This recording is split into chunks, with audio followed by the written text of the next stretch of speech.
Hey folks, this is Russ Jones again with Answering Alex.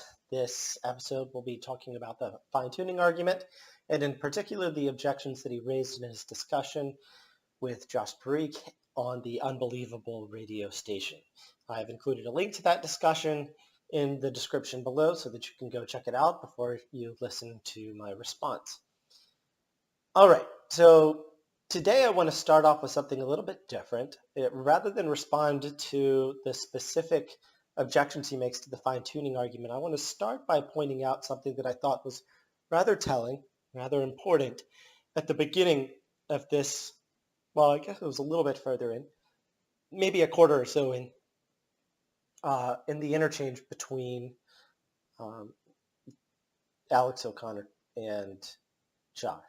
Now, at one point, he makes a statement that you hear from time to time, which is where the atheist claims that they would be happy to become a Christian at the end of the discussion if there were sufficient evidence, if there was evidence provided. But then Alex goes on to say something different. He qualifies it and uses the word compel or compelled. And I just want to take a moment to step back and talk about what we need in order to come to form a belief in something. The reality is the vast majority of knowledge that we have is not based on proofs. Proofs are essentially limited to math and logic once you've accepted a number of axioms. And because of that, everything else is based on some sort of probabilistic reasoning. Even deductive arguments tend to be based on some sort of probabilistic reasoning. For example, if I were to raise an argument for you, such as, let's say LeBron James is a professional basketball player, and LeBron James is over 6 feet tall, therefore LeBron James, and then came up with some sort of conclusion based on those two things. But then I said, well, maybe LeBron James isn't a basketball player and you just have an illusion. You're deluded into thinking that LeBron James is a basketball player. You probably wouldn't take that objection very seriously. And even though it would cast some doubt onto the argument, you'd probably keep with the argument. So for example, this morning I had eggs for breakfast. Now, I could come up with a lot of arguments or objections to the argument that I had breakfast this morning. The argument would be something like, I trust my memories, generally speaking, especially as close as they are or the sooner they are to the time at which I am recalling them, which in this case was just a few hours ago. And I remember eating eggs for breakfast, therefore I eat eggs for breakfast. Simple argument right there. However, there could be lots of reasons why I didn't have eggs for breakfast. Perhaps they were replaced with an egg substitute and I just didn't know. Or perhaps I'm slightly confused and eggs is what I had yesterday and I just didn't get it right. Or perhaps I dreamt this morning that I had eggs for breakfast and woke up not feeling hungry, and now I'm just remembering the dream. And as you can see, we can come up with lots of reasons to cast some doubt onto my memory that I had eggs for breakfast. So you couldn't go so far, at least I wouldn't go so far as to say as I'm compelled to believe that I ate eggs for breakfast. I don't feel compelled to believe that. Do I think that I ate eggs for breakfast? Absolutely. And I've got a really strong belief in that. But it's not compelling. And I think that there's a real big issue here that we see often with atheists. Now, I can't be sure about Alex's personal life and all of the other beliefs that he has, separate from questions about naturalism and theism. But it seems to me that if the standard that you're setting for theism is looking for compelling arguments, arguments that really force you to believe, then of course you're not going to find it because you're setting an unrealistic standard, one that you won't set anywhere else in your life. Now, you might say that you would hold certain types of beliefs to a higher standard than others. So for example, you would need compelling arguments for something that would commit your life to. So for example, you would need a compelling argument for committing your life to Christianity.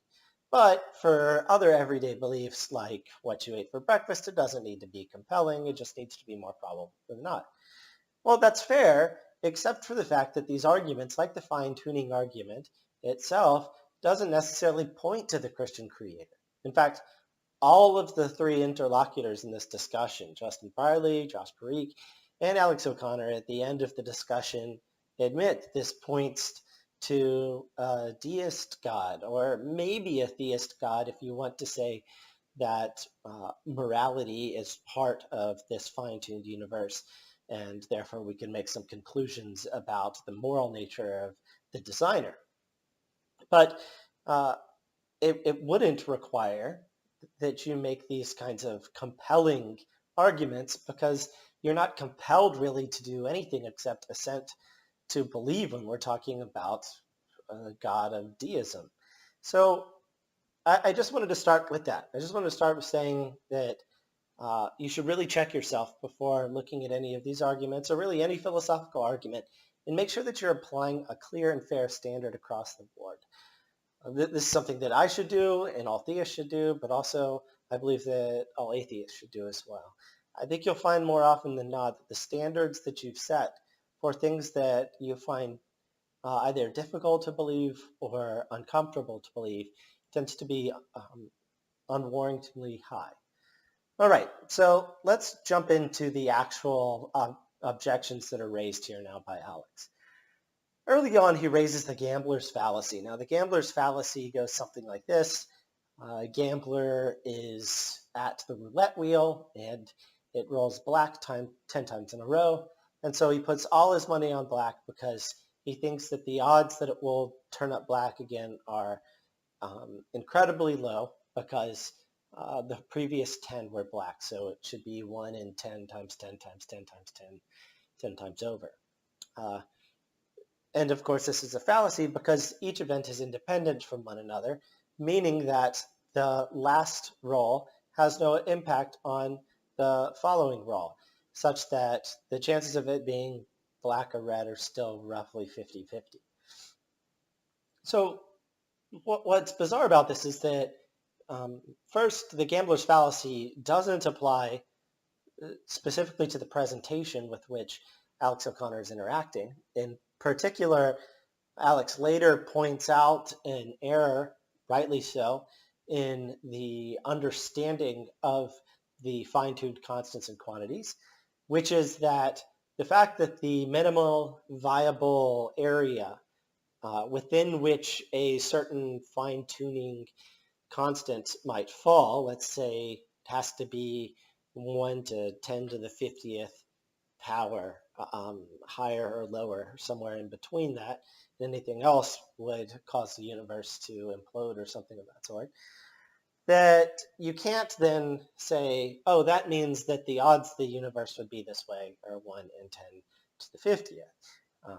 Because you need to know the distribution underlying that 1 in 10 to the 50th. So it could turn out that while it's 1 in 10 to the 50th is the amount of space that's available for a viable universe, that 2 in 10 to 50th is actually the maximum and minimum that number could actually ever be, which would then be there's a 50% chance that the universe would end up as it is, or at least that particular fine-tuned constant. So the gambler's fallacy wouldn't apply once he made this correction in the way we're thinking about it, because the gambler's fallacy applies to probability, not to this minimum viable area, unless we were then to switch over into a probability in some way, shape, or form. The other thing is that the way that the fine-tuning argument is normally formed is that there's a conjunction of these highly unlikely constants and quantities, and that conjunction then is extremely improbable. Well, does the gambler's fallacy apply here? Well, I think not. And the reason is that we're not really looking at a successive number of events and saying, what is the likelihood that all of these um, will apply? And if anything else or any other arrangement of these did occur, then we wouldn't be concerned. So for example, let me try and tease this out. We would be concerned if your best friend got 5 royal flushes in a row, um, which is an equally improbable hand to any other hand in the deck. It just happens to have more value. But at the same time, we wouldn't be concerned if all 5 of his hands were unique to one another, and but happened to be valueless. That is to say, let's say, he didn't even have a pair in any of them. And the same thing is true here with the fine-tuning constants. If any one of them was off, that would be sufficient to make the universe life prohibitive. And it's really important when we talk about the fine-tuning argument that we are not talking about, oh, well, maybe if it was off by a little bit, there could be little green men running around. No, we're talking about if this constant were not the way it is, the universe would have immediately imploded back on itself, or the universe would have immediately expanded so quickly that there were miles and miles and miles between subatomic particles. These constants and quantities are so important and essential that we're really not talking about a slightly different universe that we think wouldn't make life just like us. We're talking about a fundamental reorganization of reality as we know it if these constants and quantities are different. All right. So the gambler's fallacy doesn't apply, and that was his first objection, but he does raise several others. One thing that he does is he starts to do this poke a hole in the wall kind of methodology, which is pretty common. He goes by CosmicSkeptic. That's his job. He pokes holes in things. But it's a lot easier to poke holes in things than it is to bring down the whole wall.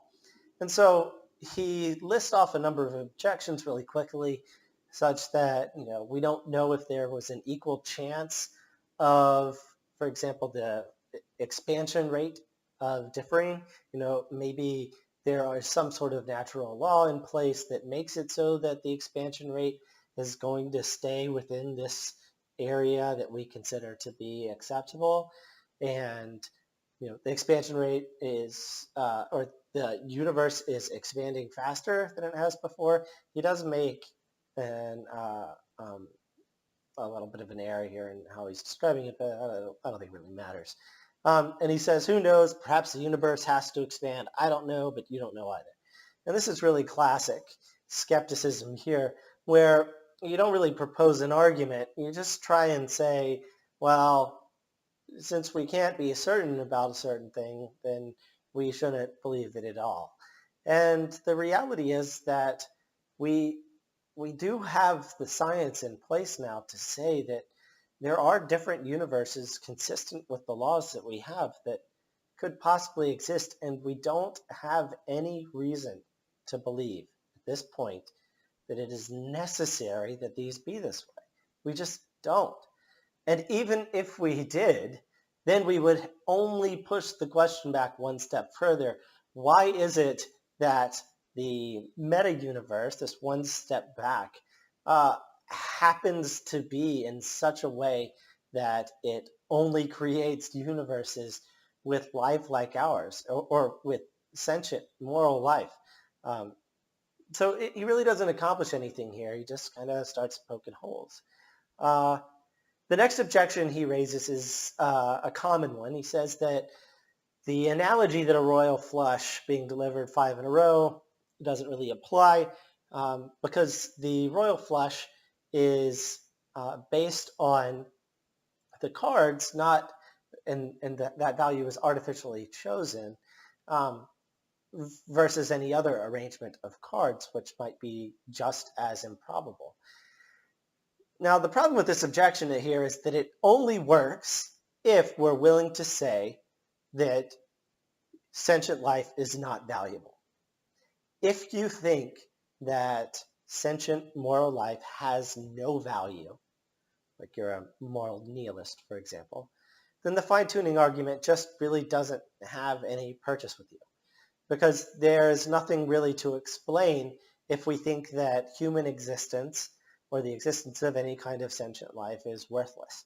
But I don't think that that's something we really want to say, or at least most of us don't, and certainly Alex doesn't want to say. So I'm confused by him raising this objection, because I don't think that he is actually willing to bite this bullet, so to speak, to accept that humanity is not valuable and therefore doesn't need an explanation. The next thing he raises up is that life is poorly defined, which seems like a weird objection. It's not poorly defined. We've got lots of really good definitions for what life is. The one that I use most generally, which you can find just by searching Google, is the capacity for growth, reproduction, functional activity, and continual change preceding death. So that's just what life is. And when we're talking about sentient life, we're saying all of that plus consciousness or awareness. And when we talk about moral life, we're saying conscious awareness and also an understanding of mutual value. So I don't think it's poorly defined at all. But even if it were poorly defined, that doesn't necessarily defeat the argument. Once again, it just pushes a button, on the side of the theist to say, hey, maybe this isn't as strong of an argument as you think it is. The next objection he raises, also a common one, is that if the cards in a deck had been different, the game of poker would be different.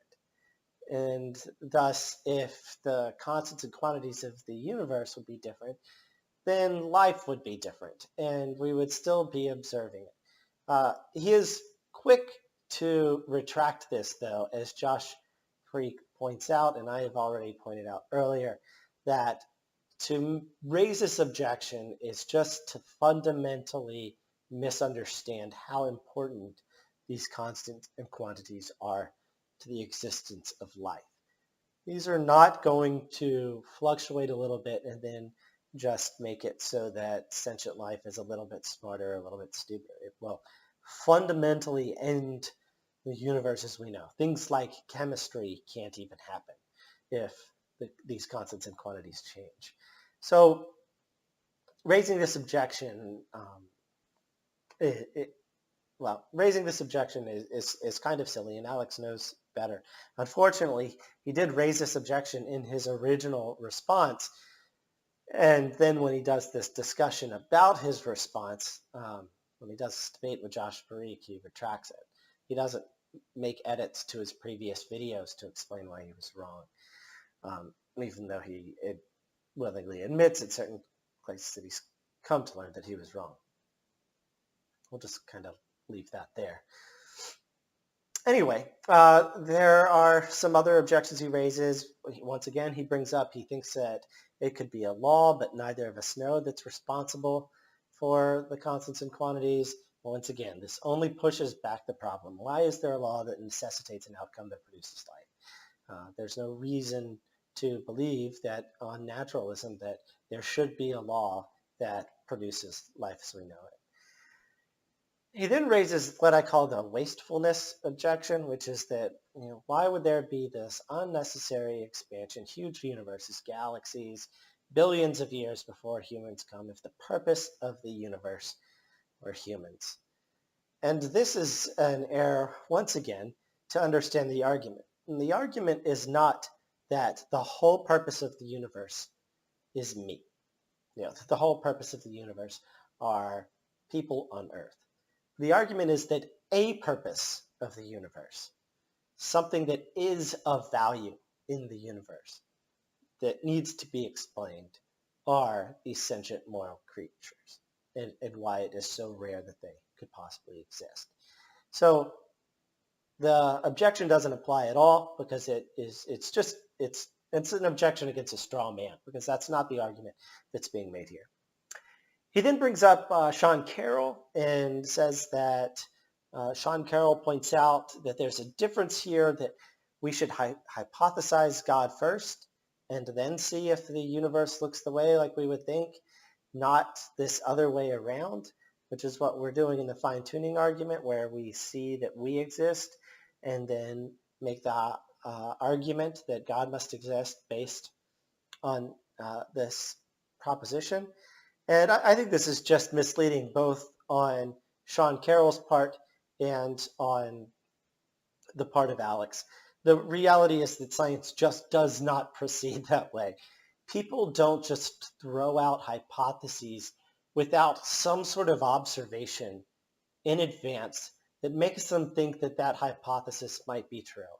But scientists aren't going around saying, I think that what makes grass grow is me ingesting gasoline, something insane like that.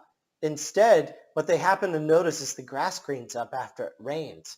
And then they make this hypothesis about the relationship between between rain and grass. So I think that this is just once again a straw man against the way these Christians create these arguments and how hypotheses are formed. And last but not least, he raises again the anthropic principle, which essentially says, you've probably heard this before, that it's like a puddle sitting in a hole thinking to itself, wow, this hole is exactly the right size for me. Look how deep it is. If it were any less deep, I would spill out, etc. And that's how we ought to look at life itself. But we happen to know that this just isn't true. We aren't puddles of water. We're sentient creatures who happen to have science at our side. And science tells us that there are a variety of constants and quantities at which we could have evolved. But those opportunities just happen to be far less than the number at which we would not have survived. The way Sir Roger Penrose describes it is that the universes in which we could possibly exist that don't have the order like the one we have now is utter chicken feed in comparison. And of course, those types of universes in which a single observer like us would pop into existence by a random collision of particles and then disappear would be far less probable than that nothing at all would occur in regards to life.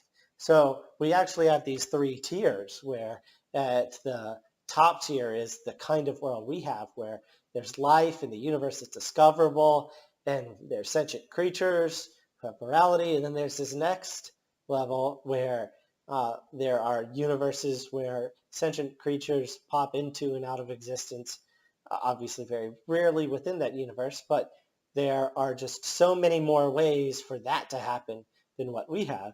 And then below that are life-prohibiting universes altogether.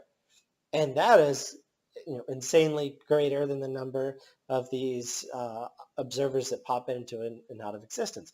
So this objection has just been asked and answered time and time again. Now, at this point, I want to just raise it in an important point about what our responsibilities are when we go and start publishing things online about the existence of God and about important issues. Let's say, for example, instead of talking about God here, we were talking about cures for cancer. If I made a video about cures for cancer, and then I realized that I made a mistake in it that was very important, one of the reasons why I objected to radiation therapy turns out to be false, I think I would have a moral responsibility to go back and make those changes. And now that Alex has matured a great deal in his philosophical understanding of some of these questions, I wonder if he feels any responsibility to go back and edit some of these videos in which he makes objections which he now admits are weak, like the gambler's fallacy or the anthropic principle in regards to the fine-tuning argument. I don't know. It's up to him. I can't really give him a compelling argument for why he should have to do it, so maybe he won't. But as I said before, if the status or the litmus test that you have for whether or not you're going to believe something is if it comes from a compelling argument, well, then you'll probably just go your whole life not believing in anything. Anyway, thank you so much, and I hope you enjoyed it.